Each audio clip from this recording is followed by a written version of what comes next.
सुप्रभात छात्रों। आज हम हिंदी रंगोली के अंतर्गत कविता मैं बीज हूँ का अध्ययन करेंगे। बच्चों, किसान यह जानता है कि बीज में कितनी संभावनाएं छिपी रहती है। अगर सही वातावरण मिल जाए तो उस बीज के अनंत गुण दिखाई देने लगते हैं। यही बात मनुष्य पर भी लागू होती है। हर मनुष्य एक बीज की तरह है जिसमें असीमित संभावनाएं छिपी हैं। इतनी संभावनाएं छिपी हैं कि दुनिया को आश्चर्य में डाल दे। बीज से वृक्ष बनने की संभावना तभी साकार हो सकती है जब बीज को भुरभुरी मिट्टी में डाला जाए, उसे उचित मात्रा में धूप, हवा, पानी इत्यादि मिले। वैसे ही मनुष्य भी सही वातावरण पाकर ही अपनी संभावनाओं को साकार कर सकता है। ये संभावनाएं हर मनुष्य में छिपी रहती है। आइए आज हम इस पाठ के द्वारा कविता के रचनाकार नागार्जुन के भावों से परिचित होते हैं कि वो एक बीज द्वारा कही गई बातों को एक बीज के रूप में अपनी बातों को किस प्रकार स्पष्ट करती है। आज मैं बीज हूँ, बस थोड़ी और उमस, बस थोड़ी और धूप, बस थोड़ा और पानी, बस थोड़ी और हवा, बस थोड़ा और भुरभुरापन। क्या देर है भला बाहर आने में। आज मैं बीज हूँ, कल रहूँगा अंकुर, बटुर बटुर आएगी दुनिया मुझे देखने को आतुर। आज मैं बीज हूँ, अलक्षित ना चीज़ हूँ, गर्क हूँ धरती की जादुई कोख में। आज मैं बीज हूँ। बच्चों, इस कविता के माध्यम से कवि ने बताया कि आम आदमी की संभावनाओं पर किस प्रकार ध्यान देना चाहिए। कवि की भाषा शैली बहुत ही सरल और सहज है। आइए इस कविता को हम और गहराई से समझें। आप बीज और पौधों का संबंध जानते हैं। जब हम मिट्टी में बीज बोते हैं तो पहले अंकुर फूटता है, फिर पौधा और बाद में पेड़ बनता है। पेड़ बनने की सारी संभावनाएं बीज में छिपी रहती हैं, पर इसके लिए भी धूप, पानी, हवा आदि का संतुलित मात्रा में उपलब्ध होना अत्यंत अनिवार्य है। इस कविता में बीज के माध्यम से मनुष्य की संभावनाओं के विकास की ओर भी संकेत किया गया है।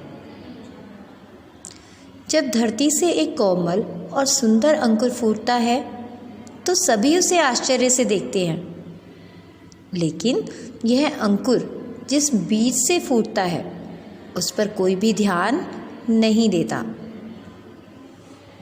अंकुर फूटने की संभावनाएं तो हर बीज में होती है, परंतु फूट वही पाता है जिसे अनुकूल परिस्थितियां मिलती है, जैसे भुरभुरी मिट्टी, थोड़ी सी धूप, थोड़ा सा पानी, थोड़ी सी हवा। ये सब जिसे मिलता है वही एक पौधा बन करके अंकुर के रूप में फूटता है। अगर कोई भी चीज़ ज़रूरत से कम मिले तो भी उस बीज का विकास रुक जाता है। इसलिए उसे विकसित होने के लिए एक अनुकूल वातावरण की आवश्यकता होती है, और यही बात मनुष्य पर भी लागू होती है।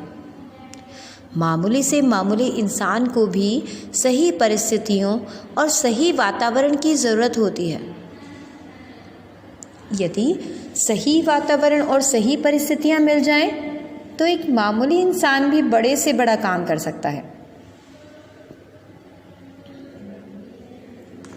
आपने देखा कि कवि ने किस प्रकार एक बीज के महत्व को बताया।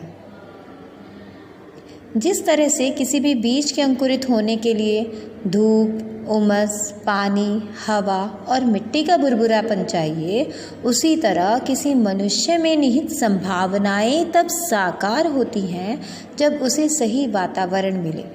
अर्थात मनुष्य के विकास के लिए भी उचित आर्थिक, सामाजिक, राजनीतिक और सांस्कृतिक परिवेश की आवश्यकता होती है।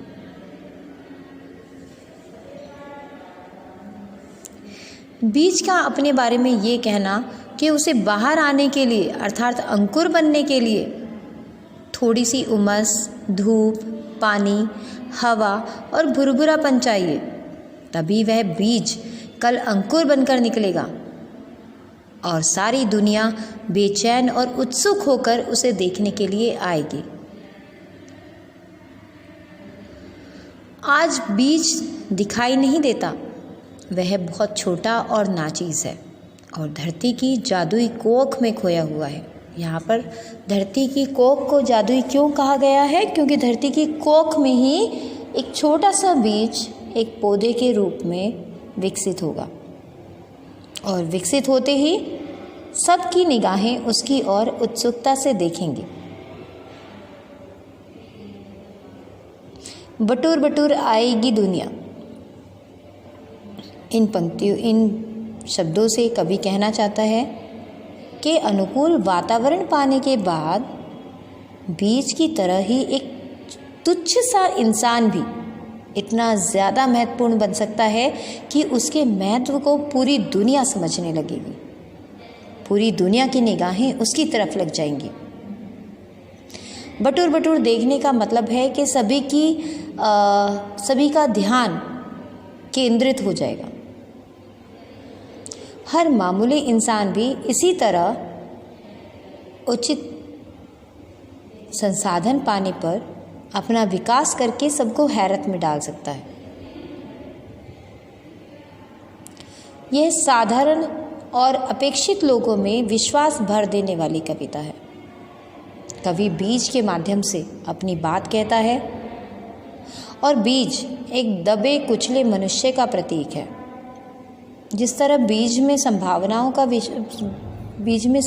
के विश्वास को दिखाया गया है, उसी तरह से दबे कुचले मामूली इंसान में भी आत्मविश्वास भरा होता है। बस उसे अपने लिए अनुकूल वातावरण की ज़रूरत महसूस होती है। दबा हुआ इंसान जब उठेगा तब पूरी दुनिया उसका अभिवादन करेगी।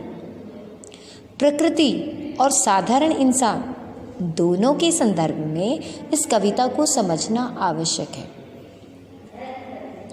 यह कविता समाज में दबे हुए साधारण इंसान का महत्व और उसमें छिपी हुई असीम संभावनाओं और क्षमताओं की ओर संकेत करती है।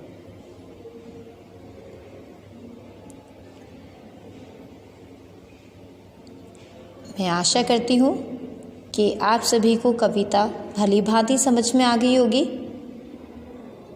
धन्यवाद।